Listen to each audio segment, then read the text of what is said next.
உத்வேக உததே யத்வது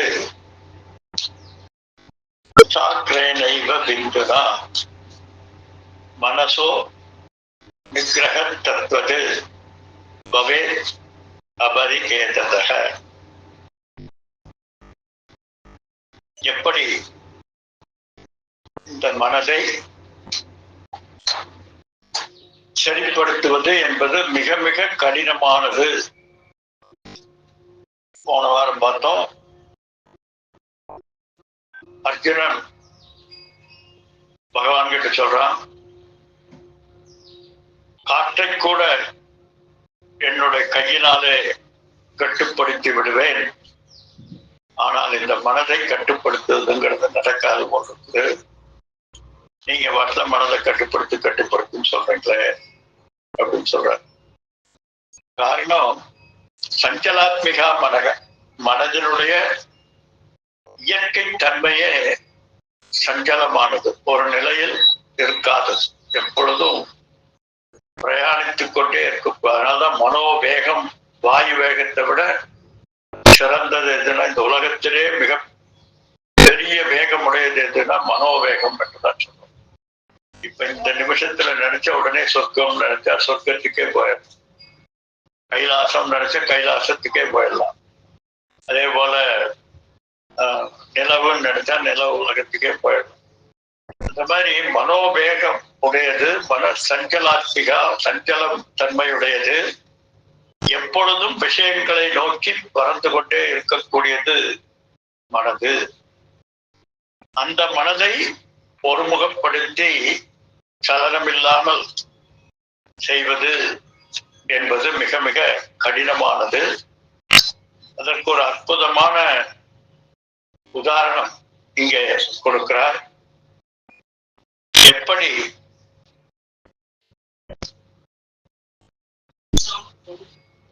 உத்வேக உததே என்பது குசாக்ரேனைவ பிந்துனா மனசோ நிகிரக தத்வது பவேத் அபரிகேததஹ என்று சொல்றோம்.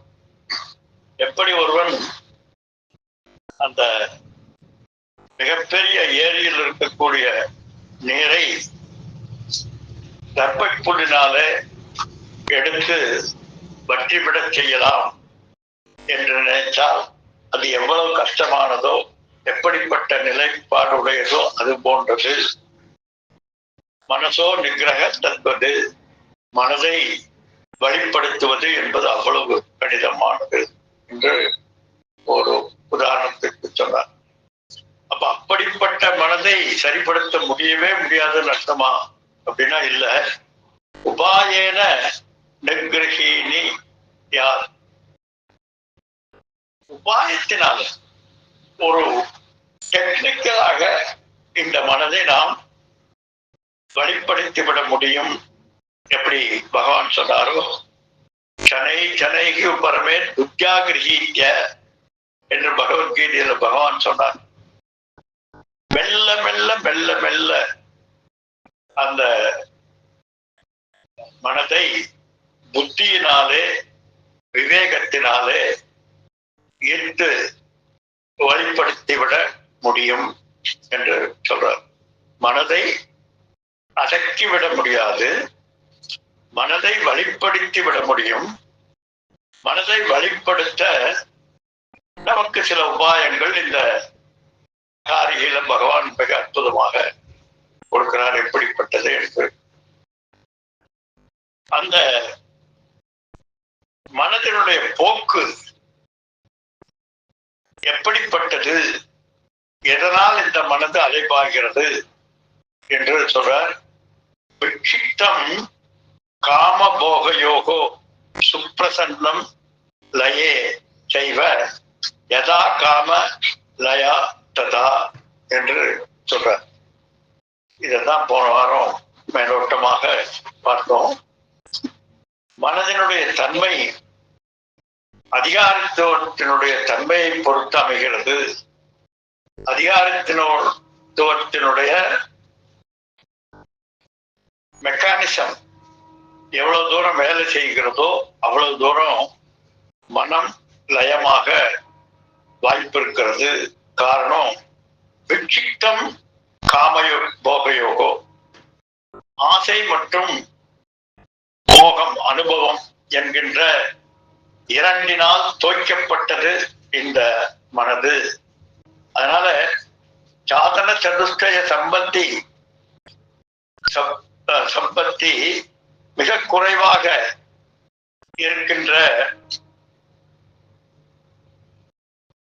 மந்த அதிகாரிகளுக்கு இந்த நிதித்தியாசனம் என்பது கைகூடுவது மிக மிக கடினமானது.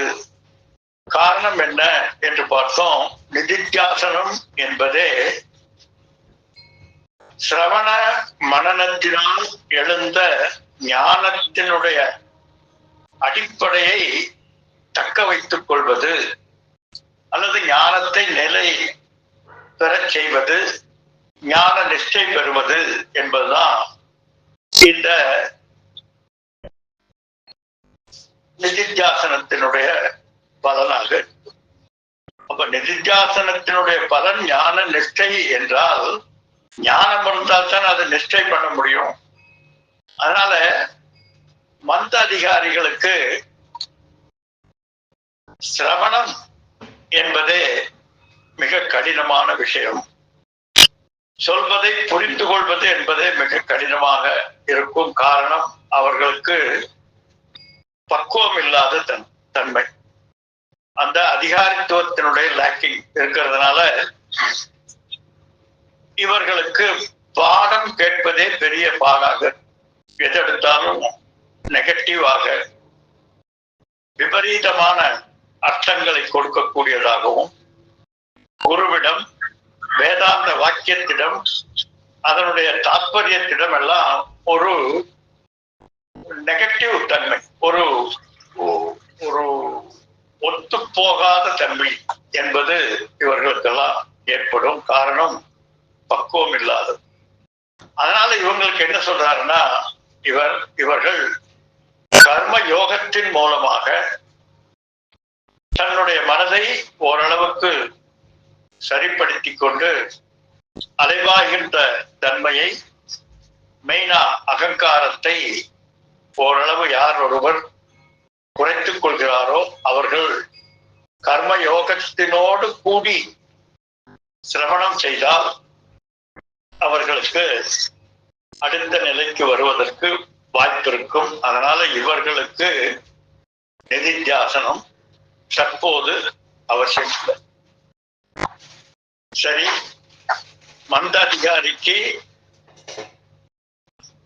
நிதித்தியாசனம் அவசியம் இல்லை. காரணம் அவசியம் இல்லை எல்லாம் சித்திக்காது. நிதித்தியாசனம் என்றாலே சித்த ஏகாக்கிரகம். இந்த சித்த ஏகாக்கிரகம் என்பது ஞான நிலைப்பாட்டில் ஏற்படுவது.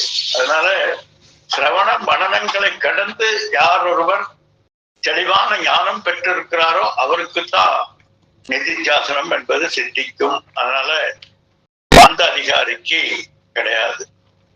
சரி, உத்தம அதிகாரிக்கோ என்றால், உத்தம அதிகாரிக்கு நிதித்தியாசனம் அவசியம் இல்லை. காரணம் அவர் உயர்ந்த நிலையிலே பக்குவப்பட்டவராக இருக்கிறார். சாதன சதுஷ்டய சம்பத்தி உடையவராக திகழ்கிறார். அதனால இவர்களுக்கு கேட்ட உடனேயே அந்த சிரவணத்திலேயே மனன நிதித்தியாசன பலன்கள் எல்லாம் ஏற்பட்டு விடுகிறது. சிரவணமே ஞானம், ஞான நிஷ்டா, ஞான பலன் என்கின்ற மூன்றையும் கொடுத்து ஜீவன் முக்தியை கொடுத்துவிடும். அதனால உத்தம அதிகாரிக்கு நிதித்தியாசனம் என்பது அவசியம் இல்லை. இப்போ 3 பேர்த்துல 2 பேரை விட்டாச்சு. இனி இருக்கிறது ஒரே ஒரு ஆள் தான். யாருன்னா அதான் நம்ம எல்லாம் மத்தியம அதிகாரி. மத்தியம அதிகாரி ஆகிய நமக்குத்தான் இந்த நிதித்தியாசனம் மிக மிக அவசியமாகிறது. இந்த நிதித்தியாசனத்தை பற்றிய விளக்கங்கள் எல்லாம் ரொம்ப தெளிவாக கொடுக்கிறார். மனதனுடைய போக்கு என்ன, இந்த மனது எப்படி நிதித்தியாசனத்திலே நிலைத்திருக்காமல் நமக்கு என்னென்ன தடைகள் வருகிறது, இந்த தடைகளுக்கு காரணம் என்ன, அதை எப்படி சரிப்படுத்துவது என்பதுதான் இந்த 2-3 ஸ்லோகங்கள்ல மிக அற்புதமாக சொல்ல போகிறார். இது நமக்கு மிக மிக அவசியமானது.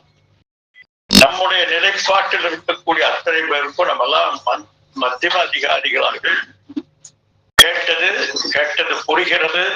புரிந்ததற்கு பின் சூழ்நிலைகள் நம்மை ஆட்கொண்டு விடுகிறது. பெற்ற ஞானத்தை கைவிட விட்டு விடுகிறோம். ஞான பலன் to serve the purpose. எதற்காக இந்த சாஸ்திரம் படித்தோமோ அந்த சாஸ்திரத்தினுடைய பலனை நாம் அனுபவிக்க வேண்டும். அந்த அனுபவம் என்பது நமக்கு கிடைப்பதில்லை. காரணம் இந்த நிதித்தியாசனத்தினுடைய லேக்கிங் தான். அந்த ஞானத்தை தனதாக்கி கொண்டு ஞான நிஷ்டையில யார் ஒருவர் கிடைத்திருக்கிறாரோ அவர் ஞான பலனை அனுபவிக்கிறார். அதனால இந்த மத்தியம அதிகாரி என்று சொல்லக்கூடிய நமக்குத்தான் இது மிக மிக அவசியமாக ஆகிறது. அதனால அசிமுலேஷன் பத்தாததுனால, அதாவது தனதாக்கி கொண்ட நிலை என்பது இல்லாததுனால வேதாந்தம் புரிந்தாலும் பலனை அடைய முடியாமல், அதாவது முழுமையான ஞானம் அடைந்தோம் என்பது எப்போது நமக்கு பலனாகிறது என்றால், எமோஷனல் மெச்சூரிட்டி என்பது யாருக்கு இருக்கிறதோ அவருக்குத்தான் ஜீவன் முக்தர்கள் அல்லது ஞான பலனை உடையவர்கள் என்று அர்த்தமாகும்.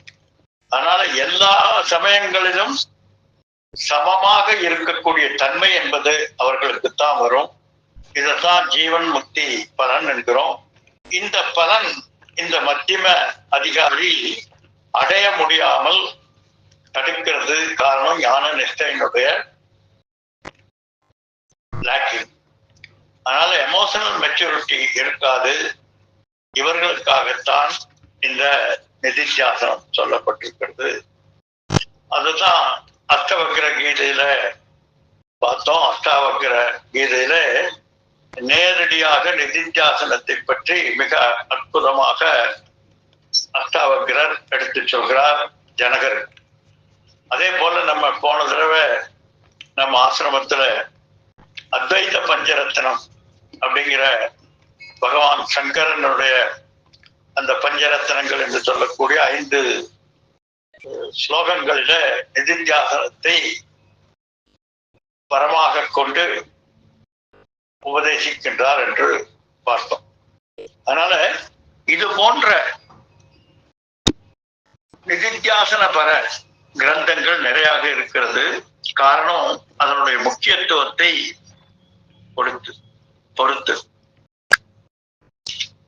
நிறைய கிரந்தங்கள், பிரகரண கிரந்தங்கள் இந்த நிதித்தியாசனத்தை அடிப்படையாக கொண்டு பரமாக கொண்டு பேசப்படுகிறது.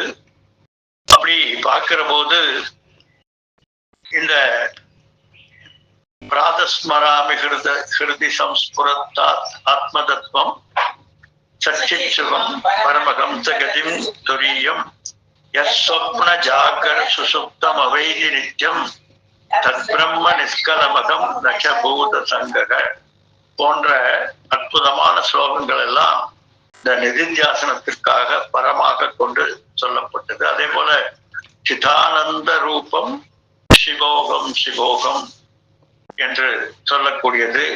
இப்படி பல பல கிரந்தங்கள் நிதித்தியாசனத்தை பரமாக கொண்டு சொல்லப்படுகிறது. காரணம் பெரும்பாலான சாதகர்கள், வேதாந்த சாதகர்கள் இந்த மத்தியம நிலையிலேயே இருக்கிறார்கள். பெரும்பாலாக 90% எல்லோரும் இந்த மத்தியம அதிகாரிகளாகத்தான் இருக்க முடியும். உத்தம அதிகாரிகளாக இருப்பதற்கு வாய்ப்பு கம்மி. அதனால்தான் நிதித்தியாசனத்தை சாஸ்திரங்கள் வெகுவாக பேசுகிறது. இந்த நிதித்தியாசனம் என்பது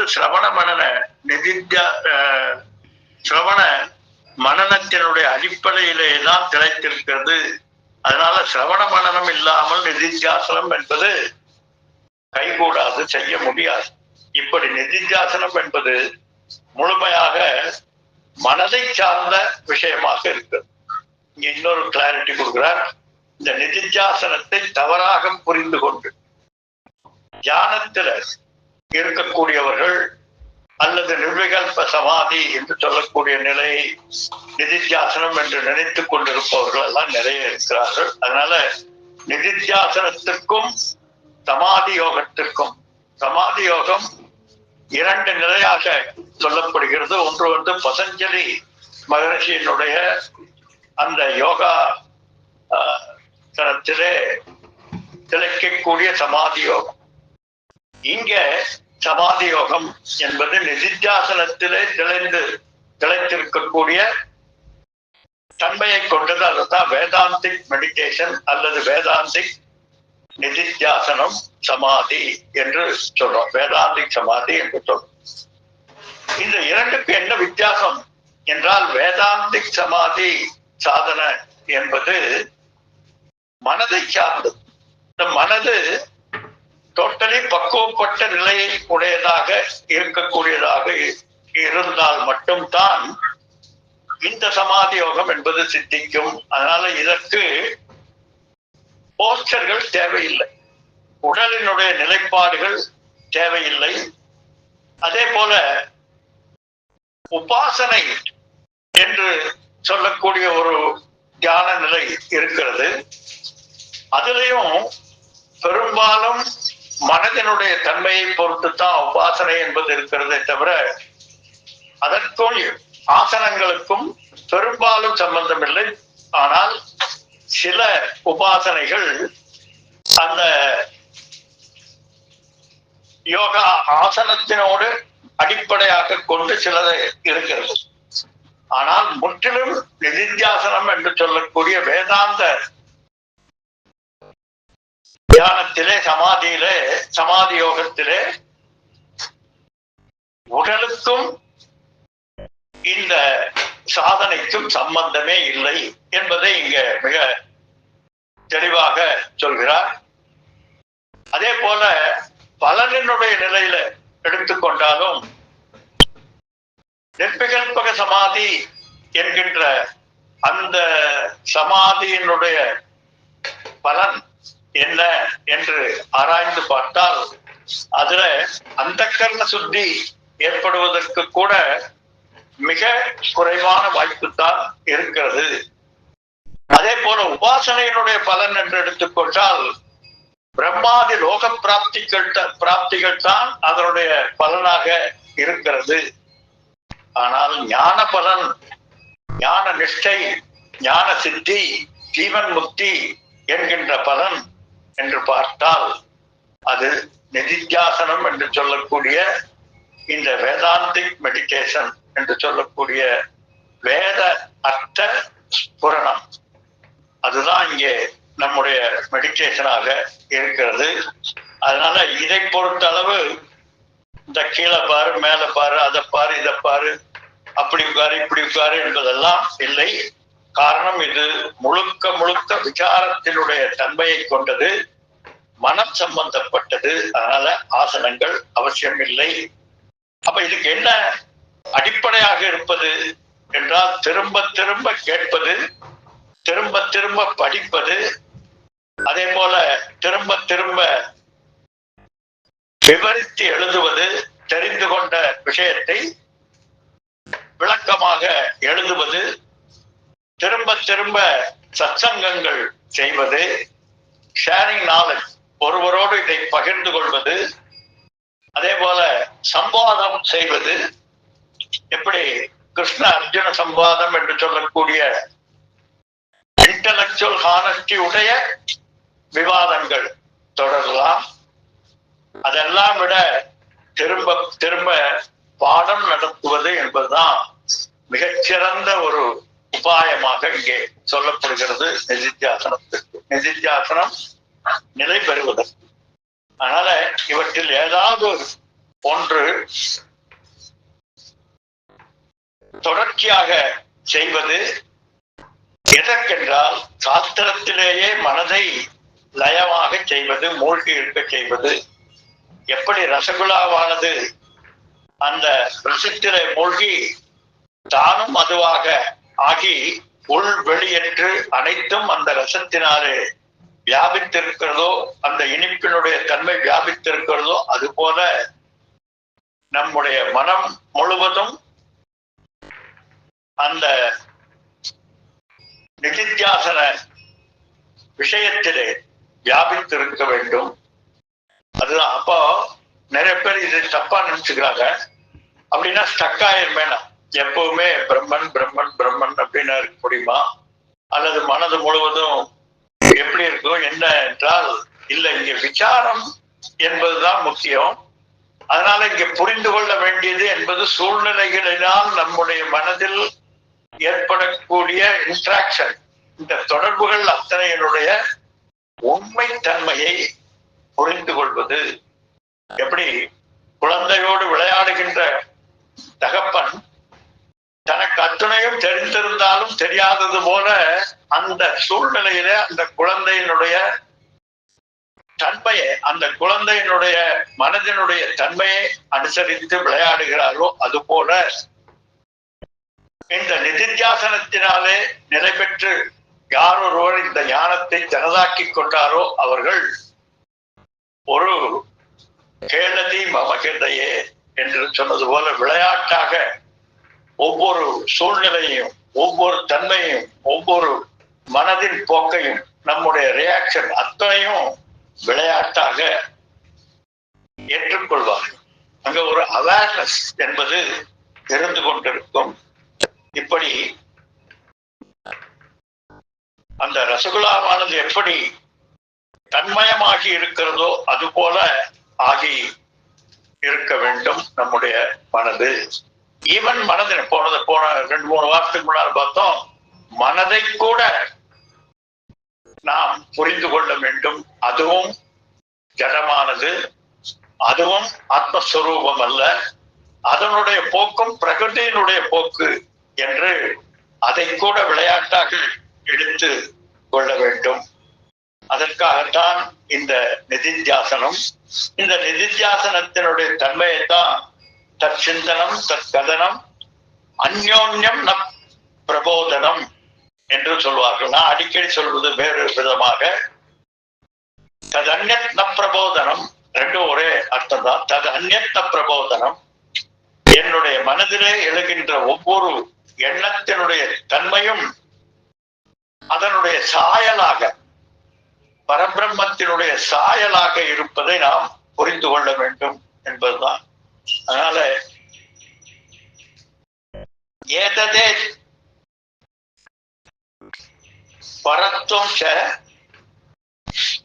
பிரம்மாத்யாக சம்விதிர்புதாக என்று பிரம்மாத்ய சமே நிதித்தியாசனம், பிரம்மஸ்வரூபத்தினுடைய தன்மையை அறிந்து கொண்டு புரிந்து கொண்டிருப்பதுதான் அந்த நிதித்தியாசனம். இப்படிப்பட்ட இந்த நிதித்தியாசனம் பலவிதமான நிதித்தியாசனங்களை கூறப்படுகிறது. மேலே கூறப்படுவது போல் இருந்தாலும் பொதுவாக நாம் ஒரு குறிப்பிட்ட நிலையில அமர்ந்து நாம் இந்த நிதித்தியாசனத்தை மேற்கொள்ளலாம். இப்ப என்ன அப்படியே சொன்னீங்க, போஸ்டர் தேவையில்லைன்னு இப்போ சொல்றீங்க. ஒரு நிதித்தியாசனத்துக்கு ஒரு குறிப்பிட்ட நிலையில அமர்ந்து என்று சொன்னால், இந்த அமர்வது என்பது எல்லாமே ஒரு உபச்சாரத்திற்காக தான், ஒரு நிலையில இருப்பது என்பதுதான். அதனால அது கூட அவசியம் இல்லை, ஆசனா போன்றவை தேவையில்லை என்றாலும் ஒரு பாவனைக்கு கொண்டு வர அது உதவும் அப்படின்னு நீங்கள் நினைத்தால் அவரவருக்கு பிடித்த ஆசனத்தில் நாம் அமர்ந்து கொள்ளலாம். இந்த நிதித்தியாசனத்துக்கு சமாதி அபியாசக என்று ஒரு பெயர் இருக்கிறது. இது வேதாந்திக்கல் மெடிடேஷன் என்று இதைத்தான் சொல்லப்படுகிறது. இப்படிப்பட்ட இந்த வேதாந்த மெடிடேஷன் செய்ய ஆசைப்படும் சாதகர்கள் சிலர் யோகாசனத்தை பயன்படுத்திக் கொள்வார்கள். அதாவது இந்த பதஞ்சலி யோக சாஸ்திரத்துல பல நிலைகளை அபியாசம் செய்து பல படிகளை கூறியிருக்கிறார் பதஞ்சலி முனிவர். இதுல இந்த சமாதி அபியாசத்துக்கு அவைகளில சிலவற்றை நாம் பயன்படுத்திக் கொள்ளலாம் என்று சொல்றார். காரணம் இதுவும் ஒரு வகையான நிதித்தியாசனம். காரணம் என்னன்னா, இந்த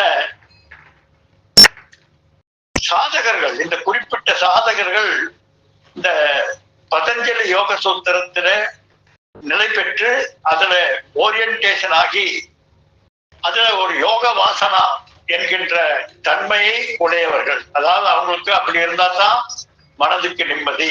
எங்கேயோ போய் கண்ணை மூடி காதை மூடி மேல பாரு கீழே பாரு அரைக்கண்ணை திறந்துரு என்னமோ சொல்றாங்க. அந்த மாதிரி எல்லாம் இருந்தால் அவர்களுக்கு மனதுல ஒரு முழுமை ஏற்படும், மனதுல ஒரு தெளிவு திருப்தி என்பது இருக்கும் என்றால் அதை அவர்கள் பயன்படுத்தி கொள்ளலாம். எவ்வளவு ஆராய்ச்சி பண்ணி சொல்றாரு பாருங்க. மனதினுடைய நிலை ஒவ்வொருவருக்கும் ஒரு ஓரியன்டேஷன்ல மூழ்கி இருக்கும். அப்படிப்பட்ட சாதாரண நிலையில் இருக்கக்கூடிய நம் போன்றவர்களுக்கு இதை பற்றி எல்லாம் கவலை இல்லை. ஏனென்றால் நம்ம நேரடியாக இந்த விசாரத்திற்கு, வேதாந்த விசாரத்திற்கு நேரடியாக வந்தவர்களுக்கு இதை பற்றி கவலை இல்லை. வேற பக்தியிலே மூழ்கி பக்தி தியானத்திலே மூழ்கி இருக்கக்கூடியவர்களுக்கு ஒரு ஓரியன்டேஷன் இருக்கும். அதனால அதை தழுவியபடியே இதை வளர்த்திக் கொள்வதற்கும், அதே போல யோகத்திலே திளைத்து யோகத்தினுடைய ஓரியன்டேஷன் இருக்கக்கூடியவர்களும் அதை பயன்படுத்தி எதுவாக இருந்தாலும் அது நமக்கு ஒரு ஸ்டெப்பிங் ஸ்டோனாக வைத்துக் கொண்டு அதை மேலே வரலாம். காரணம், அதை விட்டு விட்டு வெளியிலே வந்து இன்னொன்று புதிதாக செய்வது என்பது கடினம். அதனால அதையே அவர்களுக்கு அதான் சாமி சொல்வார், ஜூடோ ஃபைட் என்று சொல்வார். இந்த ஜூடோ ஃபைட் என்று தெரிந்தவர்கள் எதிரிலிருந்து வரக்கூடியவர்களது வேகத்தை ஒரு சின்ன ஒரு ஒரு மாறுதல் கொண்டு ஒரு கையை அப்படிம்பாங்க இப்படிம்பாங்க அதை வச்சு பண்ணிடுவாங்க. உடனே அந்த வேகமே அவருக்கு ஒரு பதிலடியாக இருக்கும். அது போல எதில் நாம் ஓரியன்டேஷன் இந்த பிறவியிலோ அல்லது பூர்வ ஜென்மத்திலோ எதிரே ஓரியன்டேஷன் ஆகி இருக்கிறதோ அந்த மனதை கொண்டே மனதை மனதால் வெல்வது என்பதுதான் இவ்வளவு விஷயங்களை இவர் எடுத்து சொல்றார். அதனால யோக வாசனா உடையவர்களுக்கு இப்படிப்பட்ட இந்த போஸ்டர்கள், இந்த நிலைப்பாடுகள் இவைகள் எல்லாம் மிகவும் உதவியாக இருக்கும். எனவே அவர்களுக்கு அது நல்லது. ஆனால் மற்றவர்களுக்கு வேறு நிலையான நிதித்தியாசனம்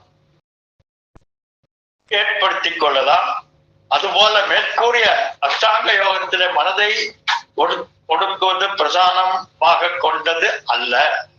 அதனால அஷ்டாங்க யோகத்தினால் மட்டும்தான் மனதை ஒருநிலைப்படுத்த வேண்டும், மனதை ஒடுக்குவது என்பது கிடையாது. அதனால பல பல நிலைப்பாடுகள் இருக்கிறது. அதுல விசாரத்தை அடிப்படையாக கொண்டது மிக மிக அற்புதமானது. அதுதான் சிறந்த நிதித்தியாசனம் என்று சொல்லப்படுகிறது. அது என்னன்னா, விசாரத்தை அடிப்படையாக கொண்ட நிதித்தியாசனம் எதுப்பா அப்படின்னு கேட்டா, பிரம்ம சத்தியம் ஜெகன் மித்யா ஜீவோ பிரம்மைவ நாபரக என்கின்ற வேதாந்தத்தினுடைய தாத்பரியத்தை விசாரிப்பது. இது ஒரு மிகச்சிறந்த நிதித்தியாசனமாக கொள்ளலாம். இதுல பிரம்ம சத்தியம் ஜெகன் மித்யா ஜீவோ பிரம்மைவ நாபரக என்கின்ற முழு வாக்கியத்தையும் எடுத்துக்கொண்டு ஆராயலாம்.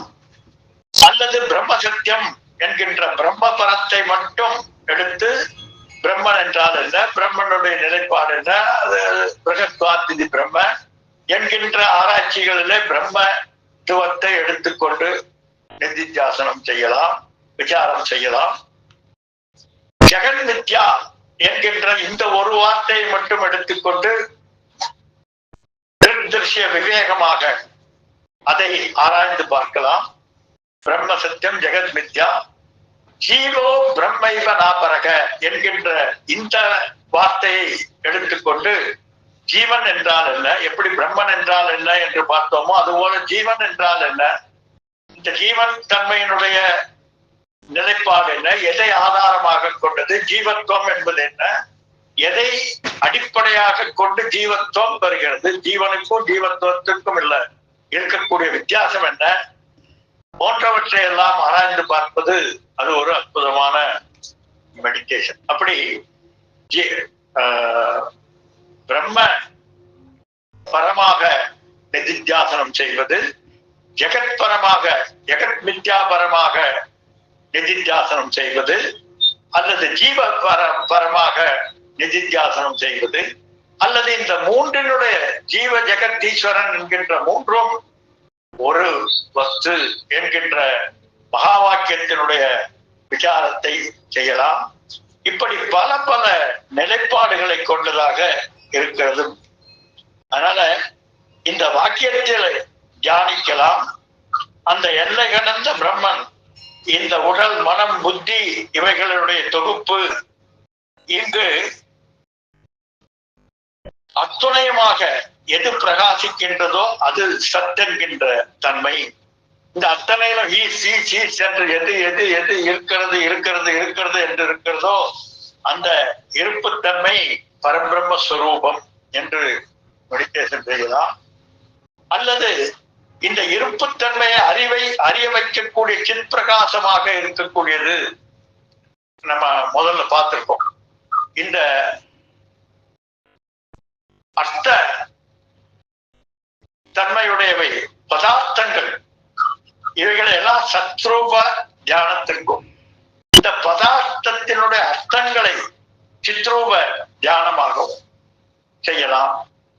ஏனென்றால் இருப்புத்தன்மை பரபிரம்மத்தினுடைய அம்சமாக இருக்கக்கூடிய சத்தம்சம் என்று சொல்லக்கூடியது இருப்புத்தன்மையாக வியாபித்திருக்கிறது என்று நிதித்தியாசனம் செய்யலாம். அல்லது இந்த பிரபஞ்சத்தை அறியக்கூடியதாகிய சித்ரூபமாக இந்த பிரபஞ்சம் முழுவதும் வியாபித்து என்னுடைய புத்தியில வியாபித்து இவைகளை அறிய வைக்கக்கூடியதாக அறிவாக பரிணாமித்துக் கொண்டிருக்கிறது என்கின்ற தியானத்தை நிதி தியானத்தை செய்யலாம். அதே போல அனந்தம் இந்த வரையறைகளை கடந்த ஒரு நிலை என்கின்ற ஒரு அற்புதமான நிதித்தியாசனம் இருக்கிறது, அதை செய்யலாம். அது என்னன்னா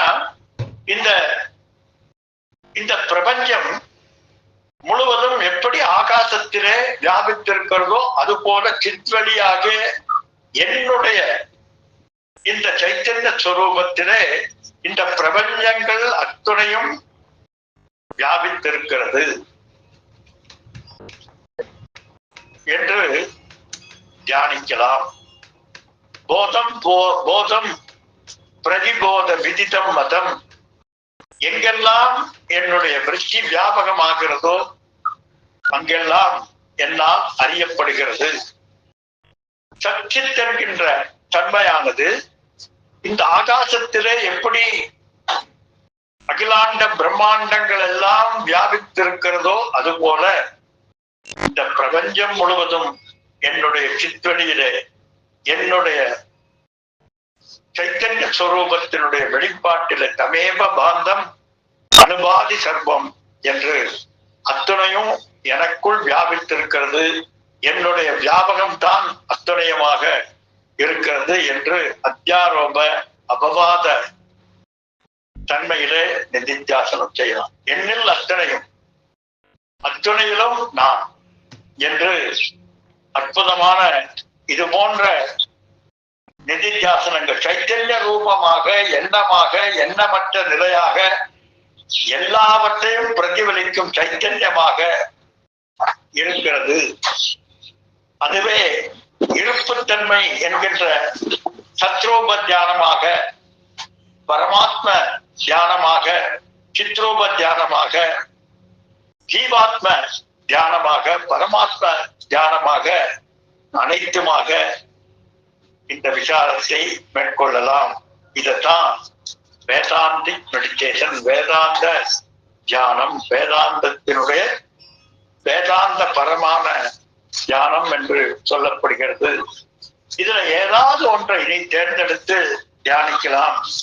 அதுபோல ஏதாவது ஒரு பொருளை, இந்த படைப்பிலே ஏதாவது ஒரு பர்டிகுலர் திங், அந்த ஒன்றை எடுத்து இந்த படைப்பினுடைய தன்மையை அதில் வியாபித்து எப்படி அபின்ன நிமித்த உபாதான காரணமாக வியாபித்திருக்கிறது என்று தியானிக்கலாம். ஏன் நம்முடைய உடலை எடுத்துக்கொண்டு தியானிக்கலாம். இந்த ஸ்தூல சூட்சும காரண சரீரங்களினுடைய தொகுப்பாக இந்த சரீரம் என்னுடைய வியாபகமாக நான் இருக்கிறேன். நான் இந்த ஸ்தூலம் அல்ல, அகாரம் அல்ல, பகாரம் அல்ல, உக்காரம் அல்ல, இத்தனைக்கும் சாட்சியாக இருக்கக்கூடிய சைத்தன்ய ஸ்வரூபம் என்று தியானிக்கலாம். அல்லது இந்த நாமரூபங்களுக்கு அதிஷ்டானமாக இருக்கக்கூடிய காரண காரிய சம்பந்தம் என்பது இந்த படைப்புக்கு இருக்கிறது அல்லது இல்லை என்கின்ற இரண்டு நிலையான தியானங்களை பண்ணலாம். காரண காரிய ரூபம் அபின்ன நிமித்த உபாதான காரணமாக இந்த பிரபஞ்சத்திற்கு பகவான் ஈஸ்வரனுடைய வியாபகம் இருக்கிறது என்று பார்க்கலாம். அல்லது இந்த காரியம் என்பது மித்யாவாக இருக்கிறதுனால இந்த மித்யா காரியத்துக்கு காரணம் என்பது எப்படி இருக்க முடியும்? இல்லாத ஒன்றுக்கு காரணம் என்பது இல்லை. எனவே காரிய காரண விலட்சணமாக நான் இருக்கிறேன் என்று நிதித்தியாசனம் செய்யலாம். ரொம்ப அற்புதமான நிலை. இது போக போயிட்டே இருக்கும். ஆத்மா அசங்கக நிர்விகாரக போன்ற ஆத்மஸ்வரூபத்தில செய்யலாம். இந்த உபனிஷத்தினுடைய மிகப்பெரிய போற்றுதலுக்குரிய வாக்கியங்களை நிதித்தியாசனம் செய்யலாம், விசாரணை செய்யலாம். எனவே இத்தனை அடிப்படையில நீங்க இப்ப இதுவரைக்கும் நம்ம இந்த 10 நிமிடமாக பார்த்த அத்தனையும் மனோவியாபாரத்தோடு கூடியது.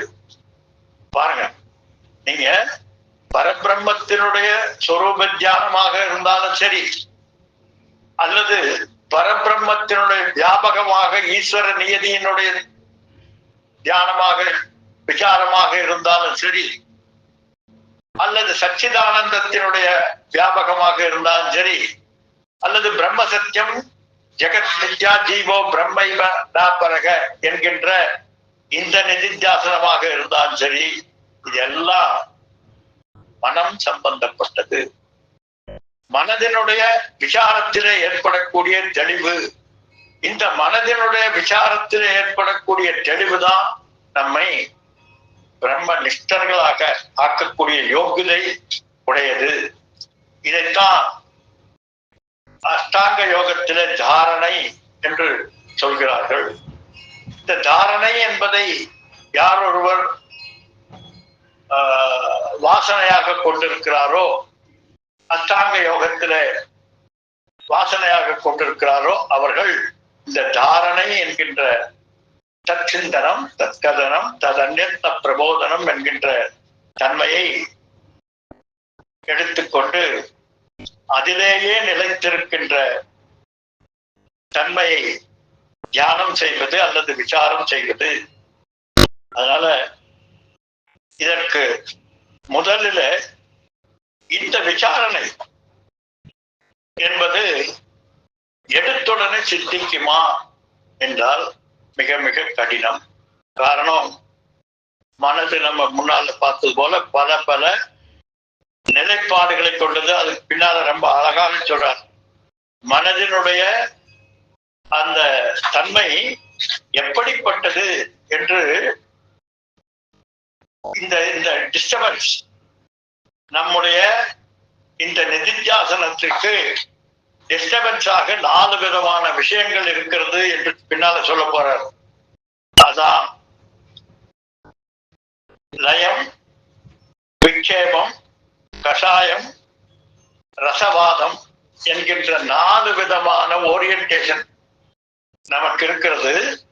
இந்த நாளும் தான் இந்த நிதித்தியாசனுக்கு தடையாக இருக்கக்கூடியது என்று சொன்னார். அதனால இந்த சமாதி அபியாசத்தை இதுதான் சமாதி அபியாசம் என்று சொல்றார். சமாதி அபியாசம்னா அப்படி வச்சு போட்டு பேக் பண்றதல்ல. சமாதி அபியாசம் என்பது இந்த ஞானத்தினுடைய தன்மைகளை நாம் நம்முடைய விருத்தியிலே வியாபிக்க செய்து அதனுடைய பலனை நிலைவர செய்வது. அப்படி செய்கிற போது இந்த அபியாசம், ஏன் இதை அபியாசம் என்று சொல்றோம்? அபியாசம்னா என்ன? திரும்ப திரும்ப செய்வதற்கு பேர் அபியாசம் என்று அர்த்தம். அப்போ எடுத்துடனே நீ அப்படி ஸ்டக்கப் ஆயிட முடியாது. நம்முடைய ஓரியன்டேஷன் பல பல நிலைகளில் இருக்கிறதுனால நம்ம வில்ஃபுல்லி இதை எடுத்து வர வேண்டும். வில்ஃபுல்லி மனதை நம்முடைய அவேர்னஸோடு வெளியில போகாமல் மறுபடியும் மறுபடியும் எடுத்து கொண்டு வந்து வைத்து இந்த நிதித்தியாசனத்திலே ஈடுபட வேண்டும். இதுல தெளிவு ஏற்பட்டு விட்டால் அதுவே ஸ்பான்டேனியஸாக மாறக்கூடிய தன்மை. அபியாசனது கௌந்தேய புத்தியாகிரகிக்க என்று அபியாசத்தினாலே இதை நிலைப்படுத்தி கொள்ளலாம். அதனால தவறான எதிர்ப்புகள் இவைகளை எல்லாம் தெரிய வைக்க வேண்டும். எனவே தெளிவாக நமக்கு இப்படி இந்த நிலையிலே தெளிவாக நமக்கு என்ன வேண்டும் என்று தீர்மானித்துக் கொள்ள வேண்டும். அப்படி முதல்ல நாம் தீர்மானித்துக் கொண்ட இந்த சமாதி அபியாசத்திலே இரண்டாவது நிலைப்பாட்டை புரிந்து கொள்ள வேண்டும் என்கிறார். இந்த சமாதி அபியாசத்தினுடைய பலன் என்ன? அதிகாரி, விஷயம், சம்பந்தம், பலம். இந்த நான்கும் இல்லாமல் ஒரு காரியத்தை நாம் செய்யக்கூடாது. இப்ப அதிகாரி யார் என்று பார்த்தோம். யாரு? மத்தியம அதிகாரி தான் இந்த நிதித்தியாசனத்திற்கு அதிகாரி. விஷயம் என்பது பார்த்தோம். நிதித்தியாசன விஷயம் என்பது உபனிஷத்துக்களினுடைய தாத்பரியத்தை ஜீவ ஈஸ்வர பிரம்ம ஜெகத் என்கின்ற இவைகளினுடைய தாத்பரியங்களை ஆராய்ந்து பார்ப்பது விஷயம். அதிகாரி விஷயம். சம்பந்தம் மன சஞ்சலத்தை விடுத்து பிரம்ம நிஷ்டர்களாக ஆக்குவது என்பது இதனுடைய சம்பந்தம். அதிகாரி, விஷயம், சம்பந்தம். அடுத்தது பலன். இந்த பலன் என்பது, இந்த நிதித்தியாசனத்தினுடைய பலன் என்பது என்ன என்றால் மோட்சமா? நிச்சயமாக கிடையாது. மோட்ச பலன் நிதித்தியாசனத்தினாலே கிடைக்காது. ஞான நிஷ்டா என்கின்ற பலன் தான் கிடைக்குமே தவிர மோட்சம் என்பது கிடைக்காது. இது மட்டுமல்ல, வேறு எந்த சாதனையினாலும் நீ மோட்சத்தினுடைய பலனை அடைய முடியாது. காரணம் என்பது மோட்சம் என்பது பலன் அல்ல, ஒன்றினால் அடையக்கூடியது அல்ல. அதனால தியானத்தினால் அடையக்கூடியது மோட்சம் என்று நினைப்பது மிகப்பெரிய தவறு. நிதித்தியாசனத்தினால் அடைவது என்பது தவறு. சமாதி யோகத்தினால் அடைவது என்பது தவறு. இவையெல்லாம் எதற்காக என்றால் மனையேவ மனுஷானாம் காரணம் பந்தம். காரணம்தான் பந்த மோட்சத்தினுடைய காரணமாக இருக்கக்கூடிய மனதை தெளிவுபடுத்துவது, மனதை நிலை நிறுத்துவது. அதனால் நமக்கு ஏற்படக்கூடிய விளைவு என்பது எமோஷனல் மெச்சூரிட்டி. நொடிப்பொழுதில் நம்மை நாம் இழந்து விடுகிறோம். இந்த நிலைப்பாட்டிலே நிலைத்திருக்கக்கூடியதற்குத்தான் இவைகள் எல்லாமே தவிர இந்த மோட்சம் அல்ல. அதனால இந்த சொரூபத்திலே நிலைத்திருக்கக்கூடிய தன்மை என்பதுதான் இந்த நிதித்தியாசனத்தினுடைய சமாதி யோகத்தினுடைய பலன் என்பதை நன்றாக தெரிந்து கொள்ள வேண்டும். ஏனென்றால் இதுல மோட்சம் கிடைத்து விட வேண்டும் என்று நினைத்தால் அது தவறு. இதனால இதை நான் என் சொரூபம் என்ன, என்னுடைய சொரூபமே மோட்சம் அதனால் அதை அடைவது எப்படி? என்னுடைய சொரூபம் தான் மோட்சம் என்று எல்லா பாடங்களிலும் நாம் படிச்சுட்டு இருக்கோம். இப்ப படிச்சுட்டு இந்த சொரூபமாக இருக்கக்கூடிய மோட்சத்தை நான் எப்படி அடைவதுன்னு ஆச்சாரியர்கிட்ட கேட்டா, ஆச்சாரியார் பாடல் நடந்ததை விட்டுட்டு பரதேசம் போயிட வேண்டியதான். ஏனென்றால் சொரூபமாக நீ அதுவாகவே இருக்கிறாயப்பா. அப்படி இருக்கக்கூடியதை என்ன பண்ணணும்? அதனால் அறியாமையை விளக்குவது, என்னுடைய ஓரியன்டேஷன்ல இருந்து நான் வெளிவருவதற்கும் தான் இந்த பயிற்சிகள் அத்தனையும். அதனால மோட்சம் என்பது ஒரு கோல் அல்ல, நித்தியமுக்த சொரூபம் நான் என்று என்கிறதுனால இந்த மோட்சம் என்பது என்னுடைய. அப்புறம் என்னங்க மோட்ச புருஷார்த்தம் என்ற புருஷேன அச்சதே இதி புருஷார்த்தம், 4 விதமான கோல்கள் இருக்கிறது அப்படின்னு எல்லாம் பாடம் சொல்லி போட்டு இப்ப வந்து அதையும் இல்லைன்னு சொன்னீங்கன்னா எப்படின்னா, இல்லையப்பா அறியாமையை நீக்குவதுதான் அத்துணையும். அதனால மோட்சம் அடைய அல்ல உண்மையில் நிதித்தியாசனம், மோட்சத்தை எதிர்பார்ப்பதை போக்குவதுதான் நிதித்தியாசனம். மோட்சத்தை எதிர்பார்ப்பதை போக்குவதுதான் நிதித்தியாசனம் என்று அற்புதமாக சொல்றார். அதே போல நிதித்தியாசனம் அல்லது சமாதி அபியாசத்தினுடைய தன்மை என்னவென்றால் ஞானம் பெற அல்ல. பாருங்க எப்படி எல்லாம் போட்டு உடைக்கிறார். ஞானம் பெறுவதற்கு அல்லப்பா சமாதி யோகம் அல்லது நிதித்தியாசனம். அப்ப இது எதுக்கு? சமாதி யோகம் என்பது ஞானத்தில் நிலை பெறத்தானே தவிர ஞானம் பெற அல்ல. அப்ப ஞானம் பெற என்ன பண்ணணும்? சிரவணம். சிரவணம் தான் ஞானம் பெறுவதற்கு தவிர இதெல்லாம் அல்ல. அதனால no realisation, no knowledge, no சாட்சாத்காரம். அதாவது கௌடபாதர் வந்து உள்ள நுழைஞ்சு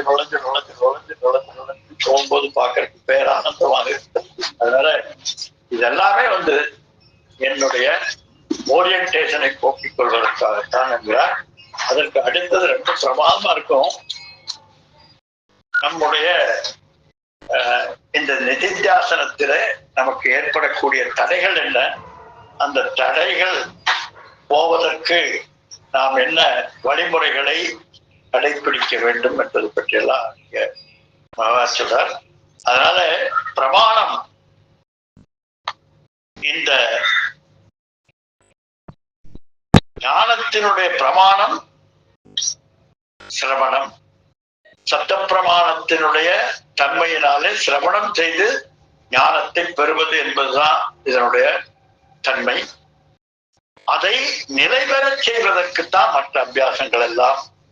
அதை நிலைபெறச் செய்வதுதான் மிக மிக கடினமானது. ஞானம் அறிவிருந்தால் பெற்றுவிடலாம், ஆனால் பெற்ற ஞானத்தை பயனுள்ளதாக செய்வது என்பது இந்த நிதித்தியாசனத்தினாலே வருவது. எனவே நிதித்தியாசனத்தினுடைய தன்மை என்ன என்பதை ஓம் பூர்ணமத பூர்ணமித பூர்ணாத் பூர்ணமுதச்யதே பூர்ணஸ்ய பூர்ணமாதாய பூர்ணமேவாவசிஷ்யதே. ஓம் சாந்தி சாந்தி சாந்தி. ஹரி ஓம் ஸ்ரீ குருப்யோ நமக. ஹரி ஓம்.